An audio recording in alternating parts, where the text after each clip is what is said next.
তো আজকে যখন ছাদে গেলাম, আরে ভাইয়ের হাতে এটা কি? ভাই এটা কি রে? দেখবি দাদা দেখবি, এটা কি জিনিস দেখবি? দেখ ভাই আমাকে একটু দে না। কেন রে, তোকে দেবো কেন? এটা আমি নিজে বানিয়েছি, এটা আমার। তুই দিবি না তো? তোর থেকেও আমি ভালো বাবলস বানিয়ে দেখাবো।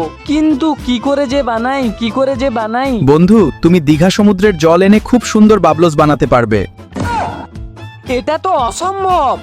অসম্ভব তো এক চোখ বন্ধ করে ভিডিওটিতে লাইক আর চ্যানেলটি সাবস্ক্রাইব করা। ঠিক আছে গাইস, তোমরা একবার ট্রাই করে দেখো। ততক্ষণে আমি দীঘা থেকে জল নিয়ে আসি। আমি তাড়াতাড়ি দীঘা গিয়ে একটা 2 লিটার বোতলে দীঘা সমুদ্রের নোনা জল নিয়ে চলে এলাম। এখন জলটা মগে ঢেলে দাও। আমি সমুদ্রের নোনা জল একটা মগে ঢেলে দিলাম। বাড়ি থেকে শ্যাম্পু নিয়ে এসে মিশিয়ে দাও। বাড়ি থেকে 2টো শ্যাম্পু এনে জলের সঙ্গে মিশিয়েও দিলাম। এবার একটা ছেঁড়া ন্যাকড়া আর বোতলের কাটা অংশ রাবারের সঙ্গে ভালোভাবে লাগিয়ে দিলাম। কিন্তু গাইস, এটা দেখার আগে তোমরা কমেন্টে বলো তো তোমরা কোন দেশ থেকে আমার ভিডিওটা দেখছো। এখন আমি শ্যাম্পু জলে ডুবিয়ে যখন একটু ফুঁ দিলাম, ওয়াও কত সুন্দর বাবলস। কিন্তু গাইস, তোমরা এই বাবলসগুলোকে 10-এর মধ্যে কত দেবে?